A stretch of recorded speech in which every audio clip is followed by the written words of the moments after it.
Welcome back, Pilot Circle friends.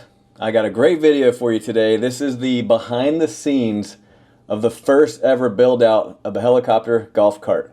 Stick around to the end of this, of course, you're going to see the final reveal, but I want to give you a quick story on how this thing came to life.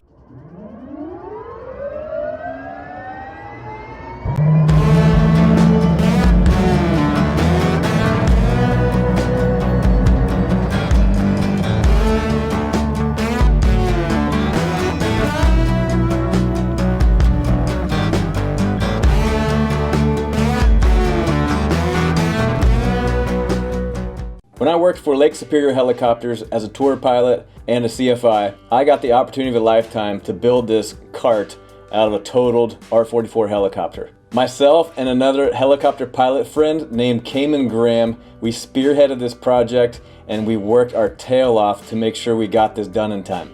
We bought the cart in February of 21 and the goal was to have it done later that summer, just in time for the Duluth Air Show, where there was supposed to be 100,000 people in attendance. We thought it was a doable deadline. We wanted to showcase the helicopter driving around the tarmac, and it was a great way to advertise and market the school. But we only had 3 months to make it happen. Neither of us had a clue what we were doing. And first, we had to get the boss to approve the idea. And then second, we had to find the golf cart, which was gonna cost a little bit of money. Here's what the helicopter looked like collecting dust in the corner of the hangar. Originally, my idea was to spit shine it, then park it in a hotel lobby where the kids could climb on it and take pictures or grab flyers. It was a perfect billboard. You couldn't fly it, obviously, but it was still in really good shape, relatively speaking. The engine, the tail boom, blades, other parts were removed by the maintenance team. They took all the salvageable parts, but the doors and the windscreen, the front and back seats, they were all intact, including the interior controls like the cyclic, collective, and pedals, and even the skids. So as we talked about it more, I was super curious into what caused this thing to be totaled, like how did we get here? And story goes, the helicopter was parked on a frozen lake in Minnesota, and a snowmobile contacted the helicopter in the worst spot possible, hitting it directly in the firewall. And that's what makes it totaled. This is kind of a funny Minnesota accident, but I guess these things happen up there. Luckily, the snowmobile rider was okay, but the helicopter, not so much. So back to the story. So we got a totaled helicopter in hand, and now what's the ultimate idea? What are we gonna do with it? Originally, I wanted to put it in the hotel lobby, but then Cayman enters the conversation and says, why don't we make a go-kart out of it? When he brought up the go-kart idea, I said, oh my gosh, that's what we gotta do, like scratch the hotel lobby. This is way cooler, and we could take it across the country. We could use it for just promoting the school. Anywhere Lake Superior Helicopters was gonna do a helicopter tour around festivals or air shows, we could take it on the road, and that's how the most creative, brilliant way we could market the school. So then it became the first problem was, I don't know squat about building what essentially was a car.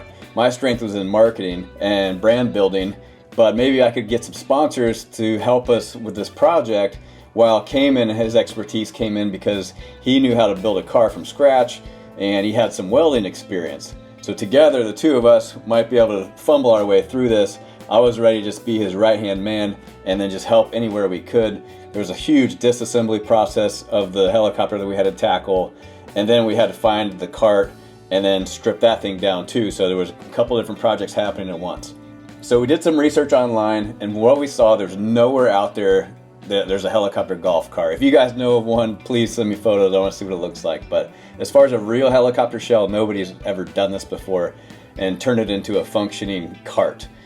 Thankfully, Cayman had the wherewithal to upgrade our golf cart and to get something a little more powerful and more suspension, more power behind it, because if we had done this on an actual golf cart, the weight of it just wouldn't have worked. It would have been way too small.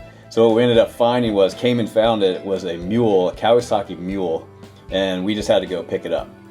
We ended up driving from Duluth, Minnesota, all the way down to Rod's Ride on Powersports in La Crosse, Wisconsin. It was a 4-hour drive one direction just to pick up this cart that we'd never seen, hoping that this would work. As luck would have it, the day we go down there, it's the coldest temperatures that I've ever experienced. My car temperature was reading minus 39 degrees. but the picture I took was at -38. Regardless, just bitterly cold. And that's the day we have to open the hangar, crack it open, get the ice off of it, pick up the trailer that's going to hold this golf cart so we could drive down south and pick it up, and then turn around and drive all the way back to Duluth. So there she is in all of her beauty, $3,200 worth. We got the Kawasaki Mule, and then we're gonna load her up and head back to Duluth for the chop shop. So we gave it a serious haircut. The windshield came off, the roof came off, the bed in the back came off. We're trying to strip it down, take all the plastic off, and see what we were working with. We really just wanted the engine, the wheels, and then see what kind of the framework looked like, because we might have to expand it or make it a little bit wider for everything to work right. The steering wheel came out, all the flooring came out, and even the gas tank we had to remove because we had to put it in a better place that would make more sense once it was in the helicopter. Once we had it pretty stripped down, bare bones, minus the wire removal, we were able to Photoshop it so we could kind of get an idea what it's going to look like with the shell of the helicopter and the base of the cart put together. It ended up changing quite a bit because we extended the length of the wheelbase and we had to make it wider so it had a better turning radius. Cayman's dog, Sitka, she was our spirit animal. She kept us safe the entire time.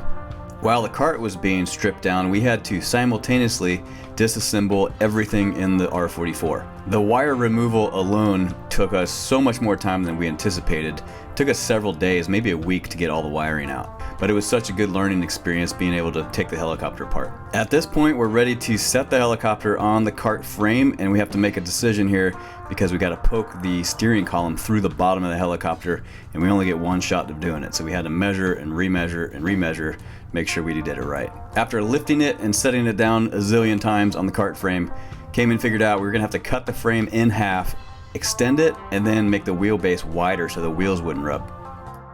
With the frame adjusted and welded where it needed to be, it was time to set the steering column. And thanks to the welding experience of our friend Jesse, he was able to place it exactly where we wanted it. Having that step complete was great because we didn't have to push it by hand like you see us here, and then we could able to steer it as we move it from hangar to hangar. At the rear of the Heli-Cart, from the firewall back, we decided to build 2 shelves and frame it out. That way we could put some audio equipment on one shelf, the gas tank would be on the other shelf, and then we also had a little bit of storage that you could access through the cowl doors. Cayman went to town finishing up the back of the Heli-Cart, and then I started cutting holes for the speakers that were sent to us from our friends at Roswell Marine. We put 4 6.5-inch speakers in there, 1 10-inch sub under the driver's seat, and then it had 2 amps that was pushing the power, making this thing ridiculously loud with audio. Now we're nearing the finish line. Jesse and Cayman are finishing the paint on the frame. I went to work on finishing the bench and the back seat that was going to hold 3 people instead of 2. With the carpet installed throughout, it really pulled it together. Jesse went above and beyond with the gas pedal shoe shape on the right and the stop sign for the brake pedal, which turned out really good. When our upholstery was delivered from Frost River, it turned out better than expected. The logo looked great in the back seat, and now it's really starting to come together and looked a little more buttoned up. We decided against the full-size tail boom, but to make up for it, this is our tail broom. The makeshift rotor mask and the rotor blades were one of the last things we had to do, and then this thing was ready to reveal and show to the public. But first, real quick, just wanted to thank a couple people and companies that helped us get this far. Of course, Lake Superior Helicopters, Eric and Sean Munson, thank you for trusting us to do this before deadline. Domino's, Busch Light, Harbor Freight, not in that particular order. They were huge for us. Then we had Jesse Harrington, always there helping out, Rhett Malecha, Brett Ingalls, and of course Cayman Graham. Couldn't have done it without you guys. Aaron Fitzgerald, the RedBull pilot, he was super cool. Talked to us, let us sit in his helicopter and take some pictures. Rob Oswell and Danny Amir from Roswell Marine Speakers, they provided the audio. My friend Steve Carlton from Nautique Boats, he provided the steering wheel. The Kawasaki cart came from Rod's Ride on Powersports. And then the cart and rims that really shine this thing up, that was from Tire Duluth with Mike Lowry. Frost River was the upholstery company that we used to make it nice comfy seats that we had in there. And then SCS Interiors was the company who provided the carpet. It was the aviation carpet specific that we line the interior of the Heli-Cart with. And then of course we have our spirit animal Sitka. Couldn't have done it without any of these companies, people, and friends, so I really appreciate you guys making this idea come to life. If you guys have comments on this, I'd love to hear it. I know there's probably lots of questions. I'll be happy to address them. Please leave a comment in the section below. Thanks for watching.